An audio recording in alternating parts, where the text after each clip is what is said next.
Welkom bij onze podcast. Fijn dat je er weer bent.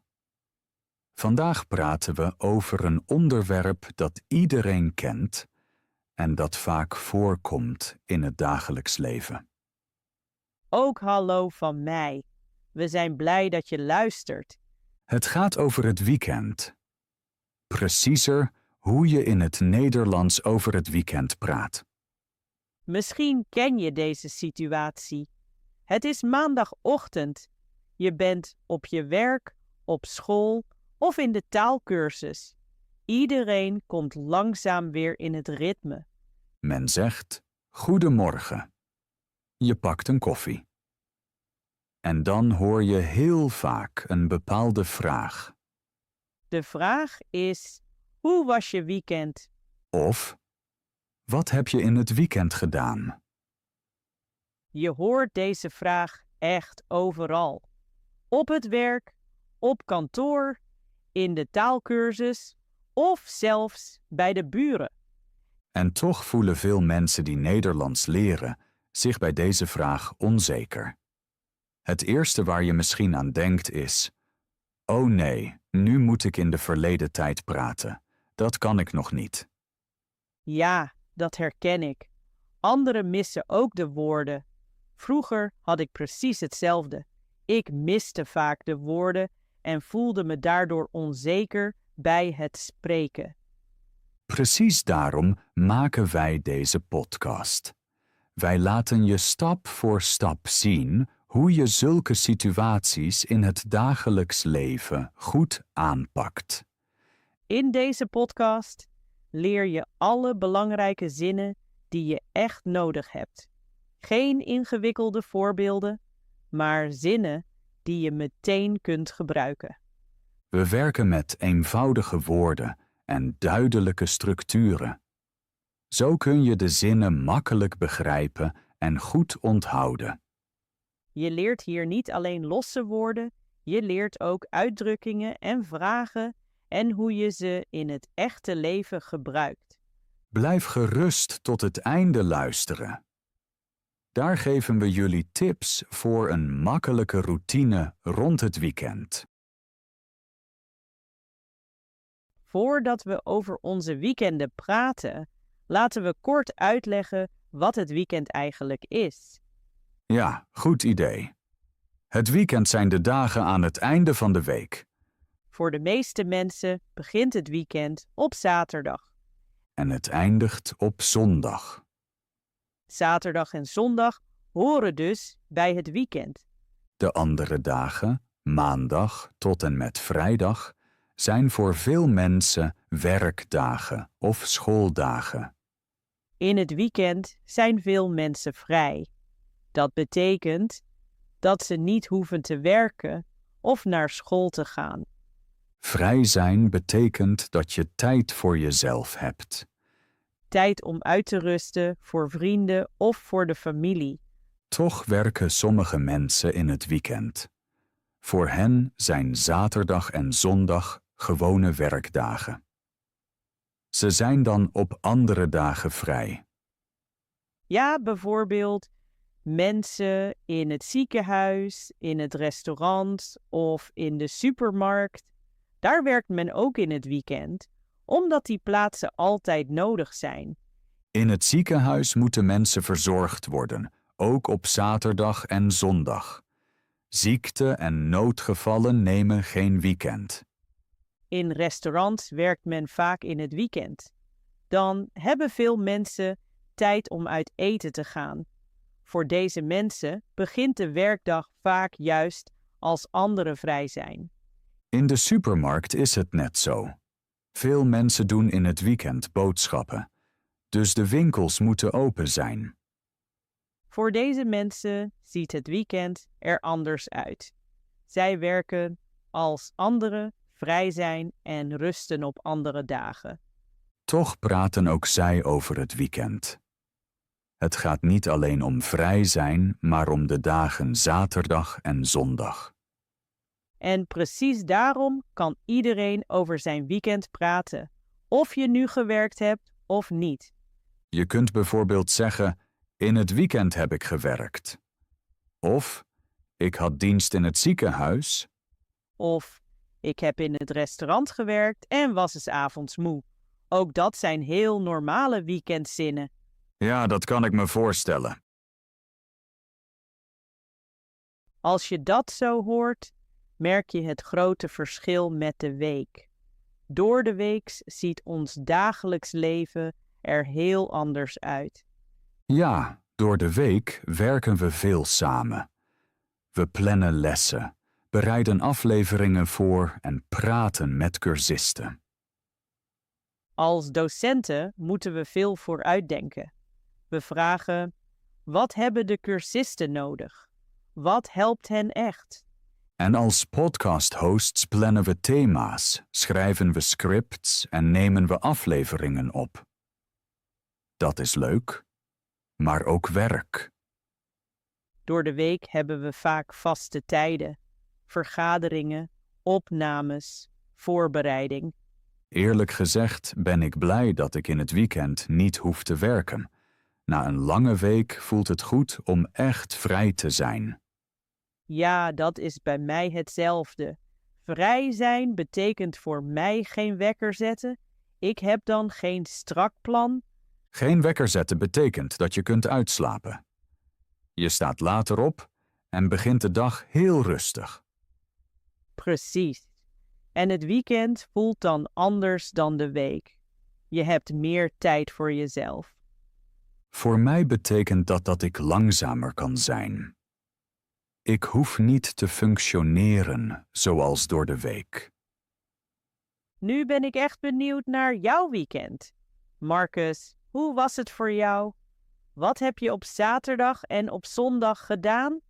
Mijn weekend was heel rustig. Op zaterdag was ik bijna de hele dag thuis.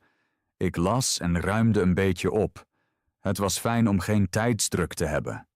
Dat klinkt als een ontspannen start van het weekend. Soms is het fijn om gewoon thuis te blijven en niks te plannen. Op zondag ging ik 's morgens wandelen, omdat het weer goed was. Daarna heb ik gekookt en de middag rustig doorgebracht. Bij mij was het heel anders. Op zaterdag ging ik uit en ontmoette ik vrienden. We waren tot laat in de avond op pad en hadden veel plezier. Dat klinkt als een actief weekend.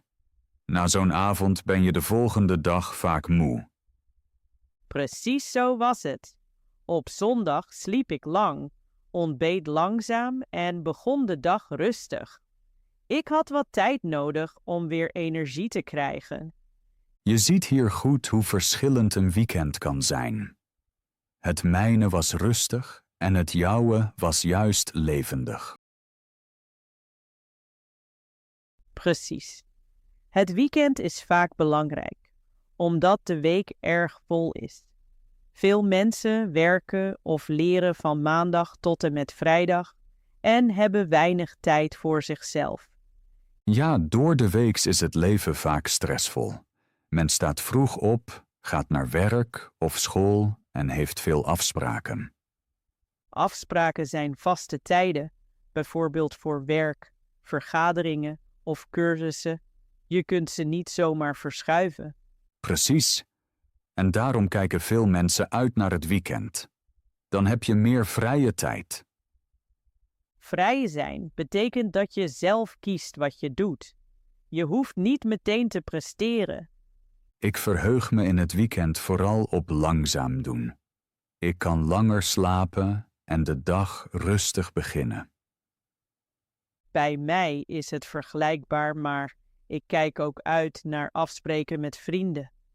Door de week lukt dat vaak niet, omdat iedereen moe is. Moe zijn betekent weinig energie hebben. Dat ken je goed na lange werkdagen. In het weekend heb je dan tijd om dingen te doen die door de week geen plek hebben. Bijvoorbeeld koken, wandelen of gewoon niets doen. Niets doen is ook belangrijk. Dat betekent dat je pauze hebt en geen plan. Juist dat helpt om nieuwe energie voor de volgende week te krijgen. Daarom vragen zoveel mensen op maandag naar het weekend. Het is iets persoonlijks, maar ook iets gemeenschappelijks. Als we toch over het weekend praten, vind ik het ook spannend hoe het vroeger was. Marcus, hoe waren jouw weekenden toen? Vroeger waren mijn weekenden heel anders dan nu. Ik ging vaak uit en was bijna elk weekend onderweg. Thuis was ik eigenlijk alleen om te slapen. Dat klinkt als veel energie. Uitgaan was dus een belangrijk deel van jouw weekend. Ja, zeker. Uitgaan betekende toen voor mij vrienden ontmoeten, muziek luisteren en lang wakker blijven. Vaak gingen we 's avonds weg en kwamen pas heel laat thuis. Uitgaan betekent dat je je huis verlaat en elkaar buiten ziet. Bijvoorbeeld in een bar of in een club. Precies. Toen was dat belangrijk voor mij. Ik wilde veel beleven en nieuwe mensen leren kennen. En hoe was de zondag daarna? Meestal was ik erg moe. Ik sliep lang en begon de dag langzaam. Soms zei ik, vandaag doe ik helemaal niets. Dat kennen veel mensen na een lange nacht. De zondag is dan eerder rustig. Ja, de zondag was om uit te rusten. Uitrusten betekent weer kracht krijgen. Vandaag is jouw weekend heel anders dan vroeger. Dat is echt interessant. Ik kan me mijn jeugd nog herinneren. Vandaag is jouw weekend heel anders dan vroeger. Dat is echt interessant. Bij mij was het vroeger ook anders, maar op een andere manier. Vertel eens. Hoe was je weekend toen? Vroeger deed ik bijna elk weekend iets met mijn familie. Door de week hadden we weinig tijd voor elkaar, daarom was het weekend iets bijzonders. Dat kan ik goed begrijpen. Door de week is er vaak veel te doen en zie je elkaar niet zo vaak. Precies. In het weekend aten we samen of gingen we naar buiten. Soms maakten we uitstapjes. Uitstapjes zijn kleine reisjes, bijvoorbeeld naar een park, de natuur of een andere stad. Ja, dat waren geen grote reizen, maar het was tijd samen. Daarom was het weekend voor mij heel belangrijk. Belangrijk betekent dat het een grote plaats in je leven had. Door de week draaide alles om school en werk. In het weekend ging het om familie en rust.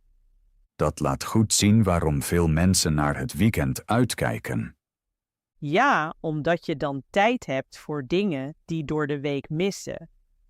Vroeger waren dat bij jou familie en gezamenlijke tijd. Precies.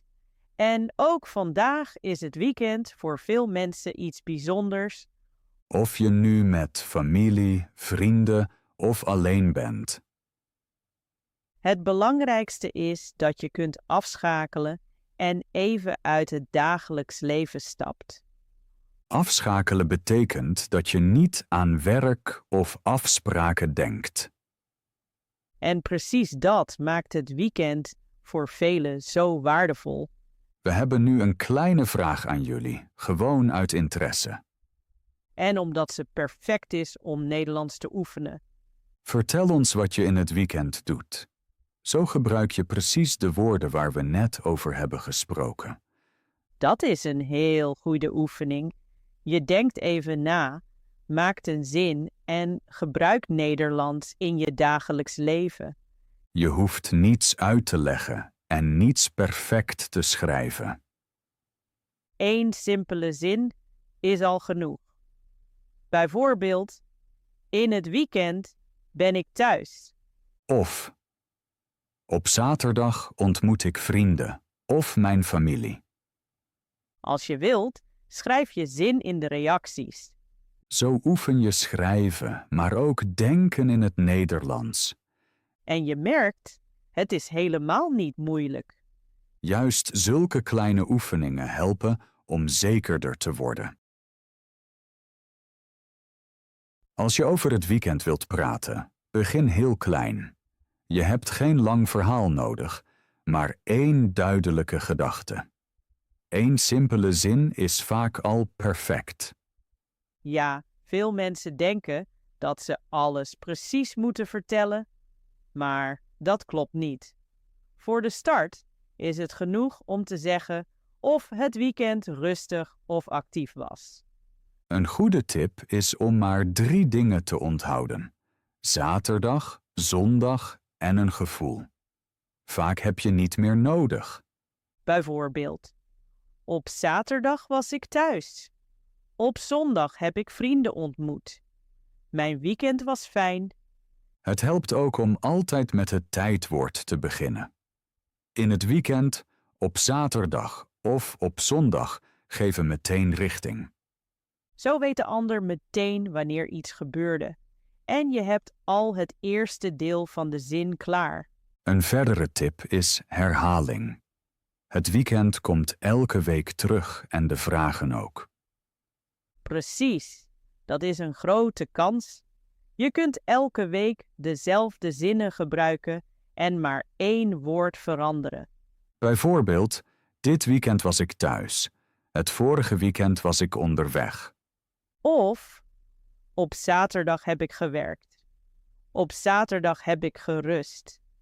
De structuur blijft hetzelfde. Het is ook heel handig om je weekend kort op te schrijven. Niet veel, slechts 1 of 2 zinnen. Dit kan op zondagavond of op maandagochtend. Zo bereid je je rustig voor op gesprekken. Je kunt ook hardop praten als je alleen bent. Dat helpt om zekerder te worden. Ja, zeg de zinnen gewoon hardop. Bijvoorbeeld tijdens het koken of wandelen. Een andere tip is om eerlijk te zijn. Je hoeft niets mooier te maken dan het was. Als je niets hebt gedaan, zeg dat dan. Ook dat is een heel normale zin. Bijvoorbeeld, ik was thuis en heb niets bijzonders gedaan. Of, ik heb uitgerust. Dat zeggen heel veel mensen. Belangrijk is ook dat je jezelf niet vergelijkt. Iedereen heeft een ander weekend. Sommigen gaan uit, anderen blijven thuis. Beide is goed en beide kun je zeggen. Luister ook hoe anderen over hun weekend praten. Zo leer je nieuwe woorden vanzelf. Bijvoorbeeld op het werk of in de taalkursus. Mensen gebruiken vaak vergelijkbare zinnen. En juist die zinnen kun je onthouden en later zelf gebruiken. Nog een tip: wees niet bang voor fouten. Bij het weekend gaat het om gesprekken, niet om toetsen. Als iemand je begrijpt, is dat het belangrijkste. En met elk weekend wordt het makkelijker. Want oefening komt vanzelf. Daarom kan het helpen om een eigen woordenlijst te maken. Dat zijn woorden die je steeds weer nodig hebt als je over je weekend praat. Die lijst hoeft niet lang te zijn. Vaak zijn 10 of 15 woorden genoeg die goed bij jouw leven passen. Veel mensen doen in het weekend vergelijkbare dingen. Ze zijn thuis, ontmoeten vrienden, werken een beetje of rusten uit. Als je die woorden kent, hoef je niet elke keer opnieuw na te denken. De woorden zitten al in je hoofd. Je kunt deze woorden ook uit het hoofd leren. Uit het hoofd leren betekent dat je ze zo vaak herhaalt tot ze vanzelf komen. Dat is geen oude methode, maar heel praktisch. Je leert precies de woorden die je echt gebruikt. Bijvoorbeeld woorden als thuis, onderweg, werken, uitgaan of ontspannen. Of vrienden ontmoeten, familie bezoeken, uitslapen, wandelen. Als je deze woorden kent, kun je heel makkelijk over jezelf praten. En juist dat is belangrijk. Nederlands leer je niet alleen uit boeken, maar via je eigen leven. Want over jezelf praten is iets dat je elke dag nodig hebt. In het begin zijn het korte zinnen, maar na een tijd worden ze langer. En je merkt, ik vertel steeds weer soortgelijke dingen. Precies daarom is die woordenlijst de moeite waard. Ze groeit langzaam met je mee. Een gesprek over het weekend bestaat niet alleen uit antwoorden. Net zo belangrijk is het om vragen te stellen. Ja, als je vraagt, hoef je minder te vertellen en toon je toch interesse. De simpelste vraag is, hoe was je weekend? Die vraag hoor je heel vaak op maandag. Ze is vriendelijk en past in veel situaties. Je kunt ook iets preciezer vragen. Bijvoorbeeld, wat heb je in het weekend gedaan? Of, wat heb je op zaterdag gedaan? Dat is al wat persoonlijker. Deze vragen zijn kort en duidelijk. Je hebt geen moeilijke woorden nodig. Belangrijk is om rustig te spreken en de ander tijd te geven. Als het antwoord kort is, kun je doorvragen. Bijvoorbeeld, was je thuis of onderweg? Of, was je weekend rustig of actief? Deze vragen helpen om het gesprek verder te brengen. Je hoeft daarbij niet perfect te zijn. Ook eenvoudige vragen zijn helemaal prima. Mensen zijn vaak blij als iemand interesse toont. En terwijl de ander praat, hoor je nieuwe woorden. Zo leer je vanzelf. Als je onzeker bent, kun je steeds dezelfde vragen gebruiken. Vraag je iemand naar het weekend, dan begint vaak een echt gesprek. Eén kleine vraag kan veel openen. Ja, opeens praat je niet meer alleen over het weekend, maar over het leven. Je vraagt bijvoorbeeld, hoe was je weekend? En de ander zegt, het was rustig. Dan kun je doorvragen. Bijvoorbeeld, was je thuis of onderweg? En je zit al midden in het gesprek. De ander vertelt meer en voelt zich gehoord. Precies dat is belangrijk. Een echt gesprek ontstaat als beide interesse tonen. Ik herinner me een gesprek op het werk. Ik vroeg een collega naar haar weekend. En hoe ging het verder? Ze vertelde dat ze haar familie had bezocht. Daarna spraken we over familie en over onze jeugd. Dat gebeurt vaak. Je begint met het weekend en belandt bij herinneringen. Het mooie is dat de taal simpel blijft. De onderwerpen worden persoonlijker, maar de zinnen blijven kort. Ik heb dat ook vaak meegemaakt. Ik vraag iemand naar het weekend en ineens praten we over hobby's. Bijvoorbeeld over sport, muziek of koken. Zo ontstaat een gesprek helemaal vanzelf. Daarmee komen we langzaam bij het einde van deze aflevering. Dank dat je vandaag tijd hebt genomen en erbij was. Ja, heel erg bedankt voor het luisteren. We hopen dat je vandaag iets hebt meegenomen en je zekerder voelt als je over het weekend praat. Denk eraan, je zinnen hoeven niet perfect te zijn. Belangrijk is dat je praat en durft.